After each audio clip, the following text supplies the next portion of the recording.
చాలా అద్భుతంగా ఉంది. వదిలేస్తే మొత్తం తినేస్తాను. నా సరదా తీరేంత వరకు కొంచెం ఇంకొక తిని వదులుతాను. ఓకే. కానీ చాలా బాగుంది. కానీ ఎంత తిక్కుగా ఉంది మీగడ.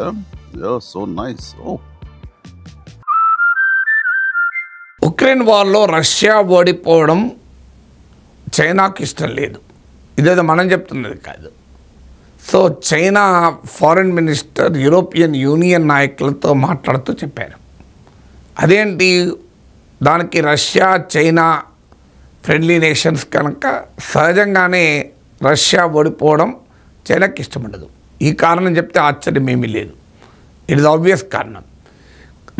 చైనాకు ఉక్రెయిన్కు ఏ ఘర్షణ లేదు, కానీ చైనాకు రష్యాకు ఫ్రెండ్షిప్ ఉంది. దానికి మూలం అమెరికా పట్ల వ్యతిరేకత.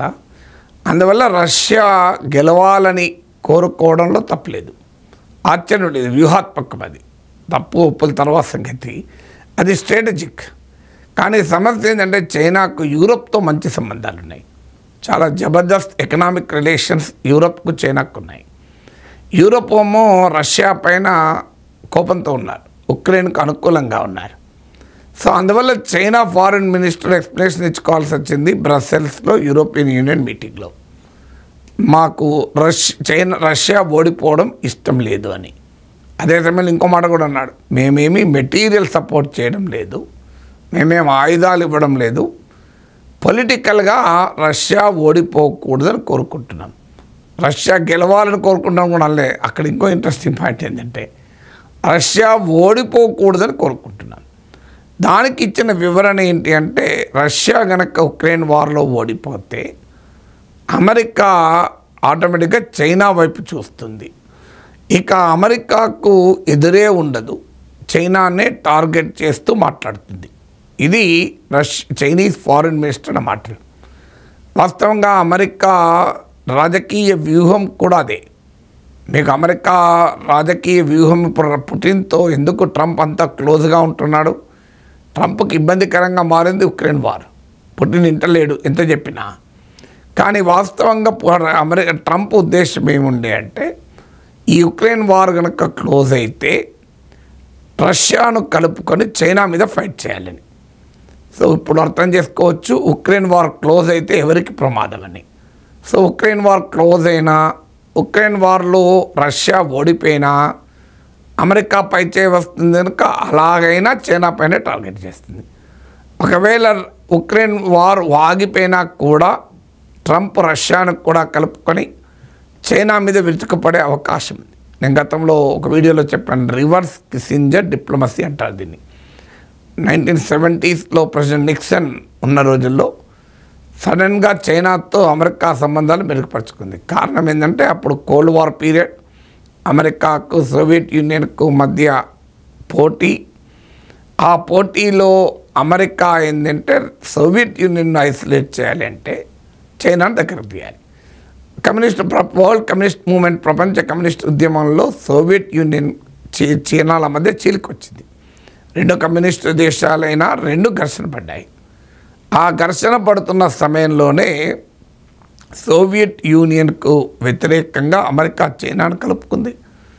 దాన్ని అదనుగా చేసుకొని చైనా గ్లోబల్ ఫ్యాక్టరీగా అమర్చింది. అమెరికాతో భారీ ఎత్తున ట్రేడ్ పెంచుకుంది. ఇప్పుడు ట్రంప్ గింజుకున్న ఏమీ చేయలేకపోతున్నాడు, ఎందుకంటే అంత ట్రేడ్ సర్ప్లస్ చైనాకు ఉంది. ప్రతి చిన్నదానికి అమెరికా చైనా పైన ఆధారపడే పరిస్థితి ఏర్పడింది. దీనికి ఆనాటి రివర్స్ కిస్సింజర్ ఫారిన్ పాలసీలో భాగంగా ఆ రోజు కిస్సింజర్ డిప్లొమసీలో భాగంగా సోవియట్ యూనియన్ను ఐసోలేట్ చేస్తానికి చైనాను కలుపుకున్నారు. ఇప్పుడు ప్లాన్ ఏంటంటే ట్రంప్ది reverse Kissinger diplomacy. Reverse Kissinger diplomacy అంటే చైనాను ఐసోలేట్ చేసడానికి రష్యాను కలుపుకోవడం. ఎందుకంటే రష్యా పొలిటికల్గా సోవియట్ వారసత్వం లాగా కనిపించినా ఆనాటి సోవియట్ యూనియన్కు రష్యాకు పోలికే లేదు. సోవియట్ యూనియన్ అంటే రష్యా, ఉక్రెయిన్, బెలారూస్, మీకు Georgia, Kazakhstan, Tajikistan, Uzbekistan, Turkmenistan, Kirgizia, Armenia, Azerbaijan ఇవన్నీ కూడా సోవియట్ యూనియన్లో భాగమే. సో సోవియట్ యూనియన్ అంటే చాలా పెద్ద వ్యవస్థ అది. అందువల్ల రష్యా ఆర్థికంగా చూసినా, డిఫెన్స్ పవర్గా చూసినా, ఈవెన్ జాగ్రఫీలో చూసినా, డెమోగ్రఫీలో చూసినా, పొలిటికల్ పవర్లో చూసినా Russia is not a real successor to Soviet union. So Moscow రాజధానిగా సోవియట్ యూనియన్కి ఉండే రష్యాకు కూడా మాస్కో రాజధానిగా ఉంది కనుక సోవియట్ యూనియన్ ఒక సెరిమోనియల్ ఫార్మల్ సక్సెసర్గా రష్యా కనబడుతుంది. అందువల్ల ఇవాళ అమెరికాకు ఛాలెంజర్ రష్యా కాదు, అమెరికాకు ఛాలెంజర్ చైనా. అందుకే రష్యాను కూడా కలుపుకొని చైనా పైన చైనాని ఇరకాటంలో పెట్టాలనేది ట్రంప్ ఆలోచన. అందుకే మీరు గమనించండి, చైనాను ఎదిరించటానికి ఇండో పసిఫిక్ ప్రాంతంలో చైనాను కంటైన్ చేయడానికి క్వాడ్ అనే కూటమి అమెరికా ఏర్పాటు చేసింది. జపాన్, ఆస్ట్రేలియా, అందులో ఇండియాను కూడా కలుపుకుంది. మనకు చైనాతో ఉన్న విభేదాల రీత్యా మనము కలిసాం. ఇప్పుడు పాకిస్తాన్ చైనా పైన ఆధారపడడం పెరిగింది. నేను గతంలో అనేకసార్లు చెప్పాను. ఇవాళ పాకిస్తాన్ ఇంపోర్ట్ చేసుకున్న ఆయుధాల్లో 81% చైనా. అందుకొరకు పాకిస్తాన్ చైనా నెక్సెస్ను కూడా బ్రేక్ చేయాలనేది అమెరికా ఆలోచన. కానీ పాకిస్తాన్ మొదటి నుంచి అమెరికాకు మిలిటరీ అలై, అన్ని రకాలుగా military ally and also big client for weapons. ఈ మధ్య కాలంలో చైనాకు బాగా దగ్గరైంది. ముఖ్యంగా ఇమ్రాన్ ఖాన్ టైంలో అమెరికాకు పాకిస్తాన్కు మధ్య చాలా గ్యాప్ ఏర్పడింది. పాకిస్తాన్ చైనాకు రష్యాకు కూడా దగ్గరైంది. ఆ సమయంలో ఉక్రెయిన్ వార్ డిక్లేర్ అయిన రోజు, మొదలైన రోజు Pakistan prime minister was in Kremlin, రష్యాలో ఉన్నాడు. సో అందువల్ల పాకిస్తాన్ చైనా నెక్సెస్ వల్ల ఈ ప్రాంతంలో అమెరికా ఒక స్ట్రాటజిక్ అలైని కోల్పోతున్నట్టు ఫీల్ అవుతుంది. అందుకే ఇప్పుడు తాజాగా పాకిస్తాన్ దువ్వే కార్యక్రమం అమెరికా మొదలుపెట్టింది. అందుకే ట్రంప్ ఐ లవ్ పాకిస్తాన్ అని అసీం మునీర్కి అంత గౌరవం ఇవ్వడం, ఇవన్నీ ఆ వ్యూహంలో భాగం. అఫ్కోర్స్ అందులో భాగంగా ట్రంప్ బిజినెస్ ఇంట్రెస్ట్లు ఉండొచ్చు, లేవని నేను అంటలేను. సో బిజినెస్ ఇంట్రెస్ట్ ఉన్న ప్రధానమైనది స్ట్రాటజిక్ ఇంట్రెస్ట్. సో అందువల్ల చైనాను ఐసోలేట్ చేస్తానికి ఇండియాను కలుపుకుని క్వాడ్ ఏర్పాటు చేశారు. చైనా నుంచి పాకిస్తాన్ దూరం చేసే ప్రయత్నం చేస్తున్నాడు. అలాగే రష్యా చైనా మధ్య బలమైన బంధం ఉంది కనుక ఉక్రెయిన్ వార్లో రష్యా వైపుగా టిల్ట్ అయి రష్యా మద్దతు కూడా కొట్టేసి చైనాను కార్నర్ చేయాలని ట్రంప్ ఆలోచన, అమెరికా ఆలోచన. ఇది గమనించే చైనా స్పష్టంగానే ఓపెన్గానే చెప్పేసింది, మాకు ఉక్రెయిన్ వార్లో రష్యా ఓడిపోవడం ఇష్టం లేదు. ఎందుకంటే రష్యా కనుక ఓడిపోతే అమెరికా మొత్తం దాడి, దృష్టి కేంద్రీకరణ అంతా చైనా పైనే ఉంటాయని. బహుశా చైనాకు ఈవెన్ రష్యా ఉక్రెయిన్ వార్ ఆగాలని కూడా కోరుకుండకపోవచ్చు. ఆగితే కూడా ట్రంప్ కాన్సన్ట్రేషన్ అంతా ఉక్రెయిన్లో పోయి చైనా వైపు వస్తుంది. సో అందుకే ఇండియా పాకిస్తాన్ వార్ కూడా ట్రంప్ చాలా ఫాస్ట్గా ఆపాలనుకున్నాడు.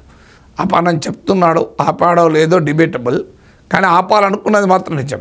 ఎందుకంటే అమెరికాకు ఇండియా మిత్రదేశం, పాకిస్తాన్ మిత్రదేశం. అందుకే ఈవెన్ ఇజ్రాయిల్-ఇరాన్ వార్ కూడా ఆపాలనుకున్నాడు. మీరు గమనిస్తే ఇజ్రాయిల్ చాలా క్లోజెస్ట్ అలై కనుక ఇజ్రాయిల్ను సంతృప్తిపరిచేందుకు ఇరాన్పై దాడులు చేసిన నెతన్యాహు కోరుకున్నది దాడులే కాదు, ఈవెన్ రెజీమ్ చేంజ్నే మార్చాలి అని. కానీ ట్రంప్ వార్ను కంటిన్యూ చేయడం ఇష్టపడలే. అందువల్ల ఇజ్రాయిల్కి ఇష్టం లేకపోయినా, నెతన్యాహుకి ఇష్టం లేకపోయినా, కష్టమైనా కూడా ఇరాన్ వార్ ఆపేశాడు ట్రంప్. సో అలా, ఎందుకంటే ట్రంప్ బాధ ఏంటంటే చైనాను కౌంటర్ చేయాలంటే ఇవన్నీ డైవర్షన్ లాగా కనబడుతున్నాయి, ఈవెన్ ఉక్రెయిన్ వార్ కూడా. సో అందువల్ల ఇజ్రాయెల్ గాజా ఇష్యూ కాదు ట్రంప్కి, ఎందుకంటే అది వేరే కార్యక్రమం నడిచేది. గాజా అనేది వీక్ కంట్రీ, అదేమీ పెద్ద దేశము కాదు, మిలిటరీ పవర్ కాదు. సో అందువల్ల చైనా కంటైన్మెంట్లో భాగంగా India Pakistan war, Israel-Iran war పెరగడం ట్రంప్కు ఒక దశ దాటితే ఇష్టం లేదు. అందుకే ఉక్రెయిన్ వార్ కూడా ట్రంప్ తొందరగా క్లోజ్ చేయాలని అనుకుంటున్నాడు. సో చైనాస్ ఇంట్రెస్ట్ ఏంటంటే అది ఎంతకాలం ఉక్రెయిన్ వార్ నడిస్తే అంతకాలం ట్రంప్ అమెరికా దృష్టి అంతా అక్కడే ఉంటుంది. తమ పైన దాడి, తమను కార్నర్ చేయాలి అనే ఆలోచన ఉండదు. ఇది చైనా ఫారిన్ మినిస్టర్ బహిరంగంగా యూరోపియన్ లీడర్స్కే చెప్పాడు. ఏమీ సీక్రెట్ ఏం లేదు. అఫ్కోర్స్ వార్ కొనసాగాలని చెప్పలేదు, కానీ రష్యా ఓడిపోవడం మాకు ఇష్టం లేదు. రష్యా ఓడిపోతే అమెరికా ఇక చైనా పైనే గురి పెడుతుంది అంటూ చైనా ఫారిన్ మినిస్టర్ కుండబద్దలు కొట్టాడు.